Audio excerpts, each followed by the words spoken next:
Allô! Donc, c'est le temps de faire une nouvelle analyse de vidéos de youtubeurs populaires. Cette fois-ci, j'ai décidé de me tourner vers les capsules de Swan Périssé. J'en ai choisi une qui parle d'alimentation, bien sûr. Et je tiens à dire également là, que j'ai vraiment apprécié la grande majorité du contenu qui se trouve sur sa chaîne. C'est super humoristique, c'est léger, c'est féministe. J'adore. Pour vrai, là, je suis tombée aussi en amour avec sa capsule qui s'appelle « Mon corps ». Si tu ne l'as pas déjà vue, je te suggère d'aller la regarder à l'instant. Je vais te mettre le lien dans la barre d'infos en bas. C'est incroyable. Ça vaut la peine d'être écouté de long en large. Je t'en glisse quand même un petit extrait juste ici. Les petites quéquettes resteront petites. Je suis dodue. J'ai des poils noirs et drus sur les orteils. J'ai les cheveux bouclés qui frisottent au-dessus des tempes. Quand il pleut, j'ai l'air d'un rabbin. J'ai un grain de beauté sous le sein gauche et je suis pas trop sûre que ce soit un grain de beauté. Rien de tout ça ne disparaîtra de façon permanente. Ce qui peut disparaître cependant, c'est d'y penser. Moi, je ne m'attarde jamais sur mes défauts physiques. Avant de commencer, je voulais mentionner que ma formation La Faim, comment mieux comprendre son corps, va être en rabais spécial à partir du 11 mars pour célébrer le mois de la nutrition. Et si ça t'intéresse, je t'invite à me faire signe. Tu peux m'écrire en commentaire ou en privé. Maintenant, pour l'analyse, on va commencer par regarder la chaîne YouTube de Swan et on peut voir qu'elle a 612 000 abonnés. Sa chaîne a été débutée, si je me trompe pas, le 30 mars 2011 et aujourd'hui, elle a plus de 77 millions de visionnements sur ses vidéos. C'est fou. Il y a des vidéos avec plus que 1 million, justement, de vues par capsule. Vraiment, là, la popularité de Swan est indéniable. Je pense qu'il y a beaucoup de gens qui l'apprécient énormément et pour plusieurs raisons, là, comme j'ai dit, ça a l'air d'être une femme formidable. Dans sa description, il y a plusieurs mots. Donc, je sais pas si c'est comme des mots-clés, là. Donc, il est marqué « Swan, humoriste, spectacle, vidéo et coup de gueule dans ta face. » Amen. Ça résume pas mal la situation, je pense que comme je l'ai dit, là, c'est très léger comme contenu, mais il y a quand même des belles valeurs qui sont transmises. En fait, j'ai dit que c'était léger, mais ça apporte quand même des réflexions existentielles à certains moments sur aussi la perception du corps de la femme, comme je l'ai dit tantôt, mais aussi d'autres problèmes peut-être liés aussi avec la société, la façon de voir les humains. Donc, je t'invite vraiment à aller jeter un coup d'œil à sa chaîne si ça t'intéresse. Si on va sur son site web, on peut voir qu'il y a une page avec certaines mentions dans les médias et il n'y a pas beaucoup de contenu à son sujet, donc c'est difficile de voir un peu là, son parcours de vie, qu'est-ce qu'elle a fait au cours des dernières années. Elle a une formation spécifique? Je le sais plus ou moins. Si vous avez plus d'infos par rapport à ça, faites-moi signe. Et je dois dire également qu'elle a sur sa chaîne YouTube une vidéo super féministe, vraiment cool, qui parle de ses seins. Et le titre, c'est « Pourquoi je monte mes seins en vidéo ». Il y a plus de 1 million de vues sur la capsule et je te laisse l'écouter. Il y a quand même des très bonnes raisons. Et on parle aussi beaucoup là, de la culture du shaming envers les femmes qui vont montrer un peu plus leur corps et l'espèce de lien avec la culture du viol aussi. C'est quelque chose. Allô, ici Cynthia au montage et je voulais prendre un moment pour vous dire que lorsque j'ai planifié faire cette vidéo, j'ai créé le contenu, mais c'était il y a de ça quelques mois. Donc à ce moment-là, j'avais pas réalisé que mes collègues YouTubers Eliane C et Cindy Gagnol avaient également commenté la capsule de Swan Périssé. Donc je vous invite également à aller regarder leur contenu si ça vous intéresse. Deuxième petit point, Swan avait également écrit un commentaire en dessous de sa vidéo dans lequel elle mentionnait justement avoir compris grâce au message qu'elle a reçu qu'on peut manger des féculents le soir et elle avait également une ouverture à se renseigner sur la question. Donc, pour vrai, c'est vraiment une super bonne réponse. Donc, je tiens à dire que je l'ai vue, mais après avoir fait l'analyse.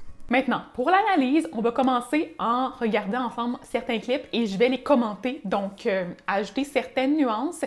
On va partir par le tout début. Il y a quelques mois, je faisais 10 kilos de plus et je ressemblais à ça.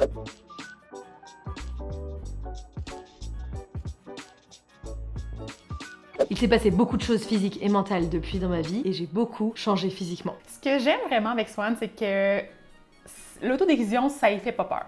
Donc, le côté d'avoir confiance en elle, peu importe son apparence physique, elle l'a définitivement, là. Donc, ça, je trouve ça super appréciable. Ça peut nous donner envie aussi de nous-mêmes suivre son exemple, d'apprécier nos courbes, d'apprécier notre différence. Puis ça, je trouve ça super le fun. Mais l'espèce de parallèle entre son corps d'avant et le fait de mettre les doigts sur les bourrelets, de mettre en valeur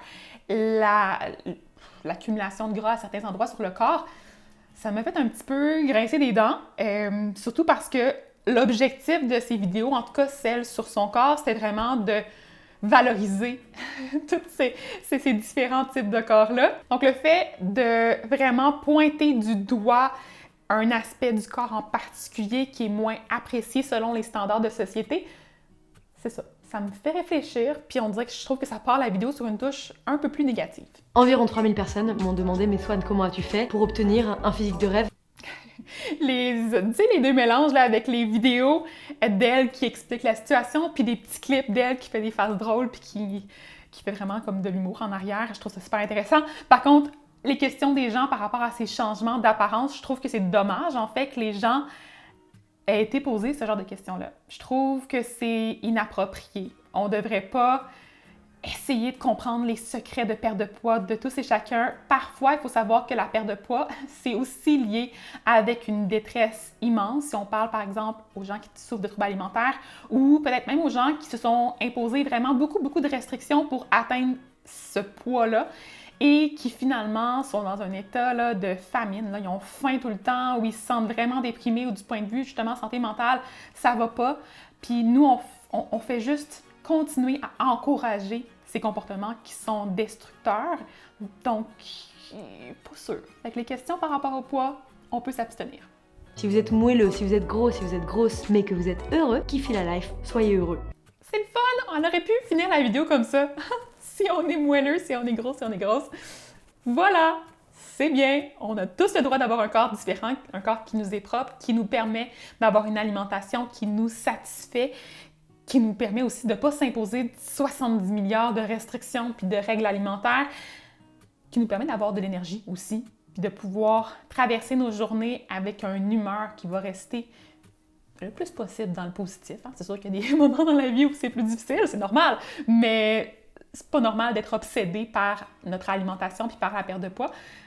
Donc, j'aurais aimé qu'elle encourage les différents corps, la diversité, puis qu'elle s'arrête là. Qu'il n'y ait pas de conseils de perte de poids. Si vous arrivez dans un moment de votre vie, vous avez envie de changer, dans cette vidéo, je vais vous donner 3 gros conseils pour perdre du poids et pour retrouver un corps plus proche de vous-même si vous vous en sentez loin. Ouais. Retrouver un corps plus proche de vous-même si vous vous en sentez loin. En même temps, tu sais, je comprends le fait que suite à une prise de poids, on peut se sentir comme si on n'était plus dans... C'est ça, qu'on se ressemblait plus parce qu'on s'associe avec une certaine image. Puis là, comme on est différent, les gens ne nous perçoivent pas de la même manière. Il y a même des gens qui ne peuvent pas nous reconnaître, peu importe, tu sais, pas nous reconnaître, on s'entend. Puis ils peuvent passer des commentaires par rapport à cette variation-là de poids. Mais en même temps, je pense que c'est quand même important de faire du travail sur soi-même, sur le côté psychologique, avant même d'envisager une perte de poids. Donc souvent, cet aspect-là de satisfaction vis-à-vis de notre apparence, ça provient aussi de certaines craintes vis-à-vis la vie des autres. Fait que c'est vraiment la vie des autres qui nous influence à vouloir être une personne différente plutôt que comment on se sent réellement dans notre peau.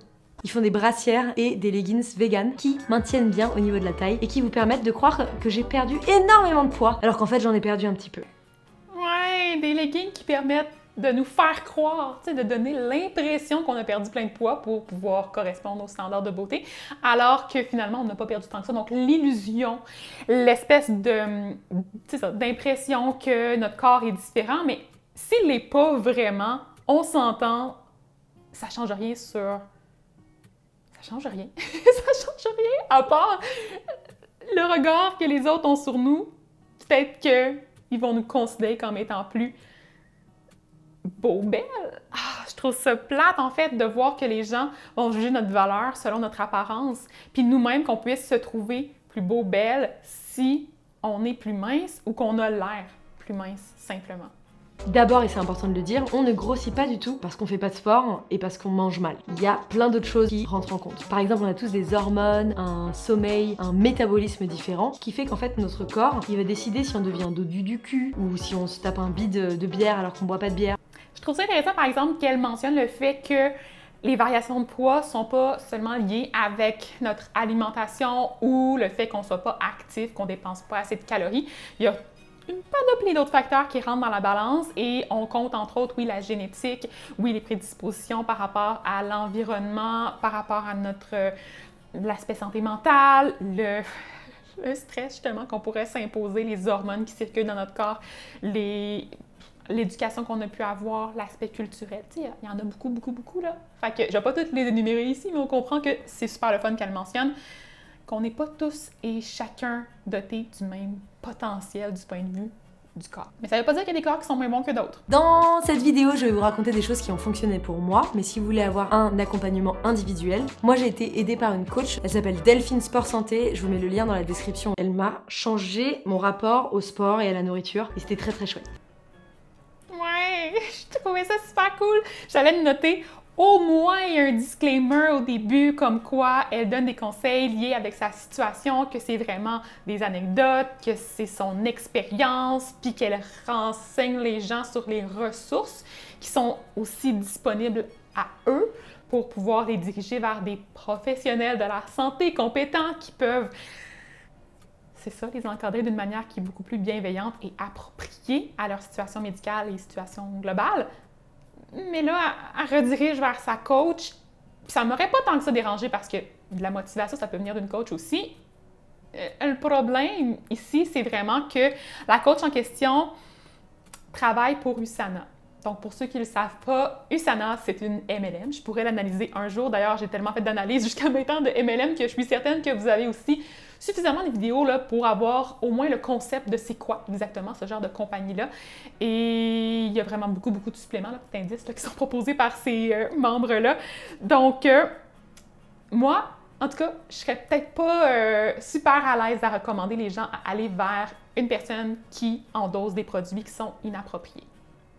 Ouais. Conseil numéro 1, je mange énormément le matin. OK, conseil numéro 1, manger énormément le matin. Oh, non, il ne va pas encore avoir du coupage de nutriments en fin de journée pour compenser. Et ensuite, vous pouvez voir cette énorme assiette. Je ne fais pas dans la modestie. Je vous explique ce qu'il faut manger le matin. Je t'explique ce qu'il faut manger le matin. Il faut que tu manges ça. Encore là, donner l'impression que ça, c'est la meilleure option pour tous et chacun. Il manque peut-être un petit peu de nuance. Là. Je sais que c'est bien intentionné. Là. C'est pas ça le problème. C'est vraiment juste que on n'est pas tous pareils. Puis moi, le matin, des fois, je me lève et j'ai de la nausée. Pourquoi je me forcerais à manger un gros repas comme ça pour avoir juste mal au cœur? Ce serait pas une bonne idée. Donc, du bon gras. Donc là, j'ai des tartines avec du beurre de cacahuète dessus et des pistaches. Tout ça, c'est du bon gras. J'ai mis de l'huile d'olive aussi. Des bons gras. Encore. Les bons gras, les bons glucides, les bons. Bon, mauvais, dichotomie, valeur morale associée avec les aliments, pas top. Pas tout le temps top. Mais j'aime, par exemple, qu'elle intègre du beurre de cacahuète ou d'arachide et des noix, donc des pistaches. Super le fun, parce que je sais que des fois, dans les diètes, on va les mettre de côté puis on n'en consommera pas. Dans ce cas-là, c'est vraiment, vraiment cool de pouvoir ne pas les démoniser. Donc, j'ai mis des tartines de pain complet sous mon beurre de cacahuète et du riz. Ensuite, il faut manger des féculents, donc tartines de pain complet, du riz. J'ai aucun problème avec ça, là. C'est bien parfait. Mais pourquoi il faut? Ensuite, il faut manger des fruits et des légumes en illimité. Des fruits et des légumes en illimité. Donc, ça donne l'impression, je ne sais pas si c'est le cas, que le reste des éléments dans l'assiette sont en version limitée. Donc, il y a une quantité maximale. Donc, si on a faim encore après le repas, qu'on ne peut pas se resservir, encore là, c'est peut-être pas approprié pour tous et chacun comme recommandation. Sur très important, surtout quand on est une grande sportive comme moi, des protéines. Donc j'ai mis un œuf avec de la coriandre. Mais ça a l'air bon par exemple. Avec l'œuf, moi c'est mon genre, là, c'est comme plein de saveurs, tout mélangé, un peu de fruits avec justement le côté plus sucré, la nuance avec le beurre de noix qui donne quand même une onctuosité dans les bouchées, qui donne vraiment l'aspect aussi riche, qui est agréable, puis les petits œufs avec, j'imagine, sel, poivre, là, moi j'aime bien ça aussi là, pour, tu sais, booster, puis la coriandre aussi qui va donner vraiment beaucoup de saveurs. Super le fun pour ce qui est de la variété. Puis de toute manière, je suis certaine qu'elle apprécie quand même les aliments qu'elle a choisis. Là. Fait que ça aussi, c'est vraiment important du point de vue satisfaction. Beaucoup le midi. Le midi, je mange comme le matin mais sans les bons gras. Donc il y a des féculents ici même, des crudités ici même, des légumes en illimité, des concombres, des courgettes. Un petit peu moins le midi. Donc comme le matin mais sans les bons gras, encore là, des règles à suivre. Puis là, si tu suis pas, ben tu te sens un peu coupable parce que cette fois-là, j'ai pas respecté ce que j'aurais dû manger. Ça peut être un terrain glissant. Des protéines dans les lentilles, et vous pouvez rajouter si vous voulez plus de protéines, des œufs ou de la viande si vous mangez de la viande, mais moi je mange pas de viande. J'adore aussi l'intégration des protéines végétales, donc dans les lentilles. D'ailleurs, je vous en ai parlé quand même souvent au cours des derniers jours. Si ça vous intéresse, j'avais un petit webinaire gratuit sur la question. Je ne sais pas s'il est encore en ligne. S'il l'est en ce moment, je vais vous mettre le lien en barre d'infos. Et je vais manger un fruit, mais pas juste après le repas, je vais manger un fruit genre dans 1 heure ou 2. Ah, le fruit, pas juste après le repas. Est-ce qu'il y a une raison? Est-ce que c'est parce que ça peut influencer la digestion? Je sais qu'il y a beaucoup de mythes qui circulent par rapport à ça. Tu peux manger des fruits quand tu veux. Ça va pas venir influencer ou causer des problèmes là, du point de vue. Je sais qu'il y a des gens qui disent que ça allait faire, pas pourrir, mais un peu là, dans l'estomac, les ingrédients, si tu accumules avec l'acidité des fruits. Non, il n'y a pas vraiment d'études qui confirment ça. Mais tu sais, si c'est une question de préférence, no problem. C'est parfait. Et très peu le soir. Voilà un repas idéal pour le soir. Très peu le soir! Non, moi, c'est mon repas où je mange le plus dans la journée, pour être très franche avec vous, même que je mange une autre fois avant d'aller me coucher, parce que j'aime vraiment ça, la satisfaction physique d'être assez remplie le soir. Ça me permet d'avoir une nuit qui est beaucoup plus reposante, mais ça, c'est variable selon tout le monde. Donc, il faut vraiment essayer des choses, puis regarder comment on réagit par la suite. En fait, vous pouvez manger le soir des légumes, enfin, vous pouvez manger ce que vous voulez, hein. Mais si vous avez envie de suivre mes conseils. Ok, j'aime ça quand même le fait qu'elles disent vous pouvez manger des légumes, mais vous pouvez aussi manger ce que vous voulez, là. Tu sais, je vous force à rien. Ça, c'est vrai.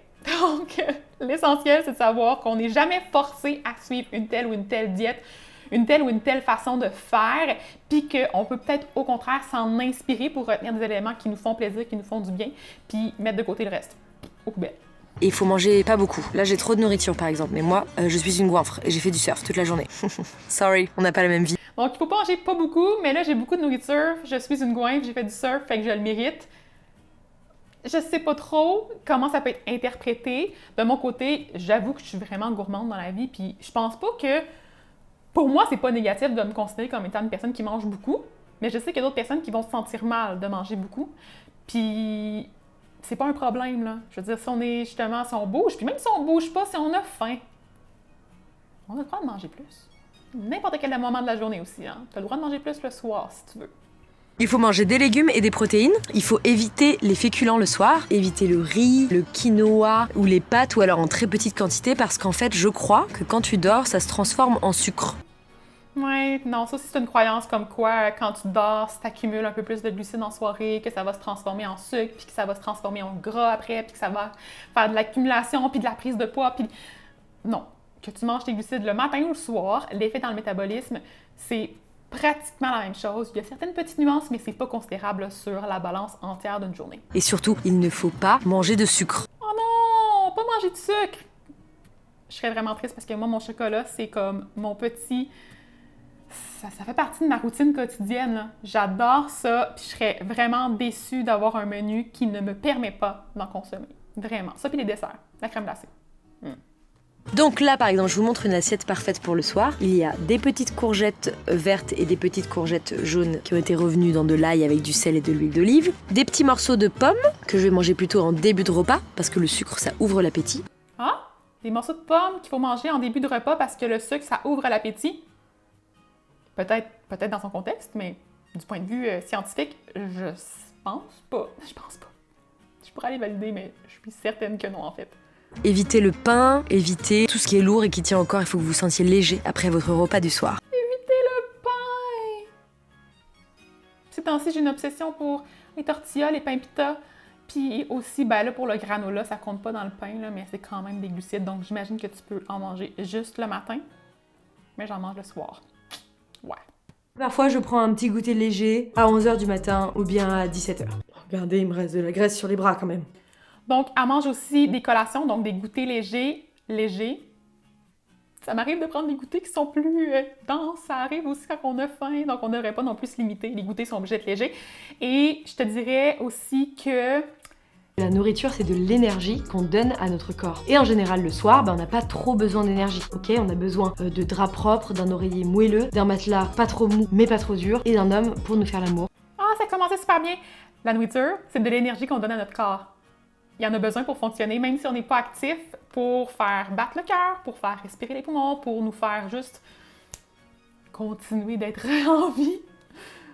Et là, ça continue, puis il n'y en a pas besoin le soir. On va se coucher, oui, mais on va se coucher, puis on continue de respirer, on continue de réparer nos tissus, on continue de produire des hormones puis des enzymes. Fait qu'il y en a encore besoin. Conseil numéro 2, arrêtez le sucre. Je sais, c'est dur, c'est très dur. Attrapez votre ventoline. Mettez-vous un sachet de petits pois glacés sur le front. Ça va aller. Bon, on l'avait su tantôt, là, c'était comme un spoiler, j'imagine, mais on comprend maintenant que là, le sucre est banni. Puis bannir un ingrédient, ça fait en sorte qu'il y a encore plus d'attrait à nos yeux, on a encore plus envie de le consommer, puis quand on le consomme, on se sent encore plus coupable parce qu'on n'a pas respecté la règle. Boucle sans fin de culpabilité puis de honte. Tous les sucres, sauf ceux qui sont dans les fruits et dans les féculents. Et c'est une femme accro au Kinder Delice et à l'alcool qui vous parle. Bref, si vous voulez complètement maigrir d'un coup, d'un seul, et continuer à manger des quantités astronomiques, à vraiment manger comme un porc, arrêtez complètement le sucre pendant 6 semaines. Hop! Et votre cerveau va avoir cette attitude.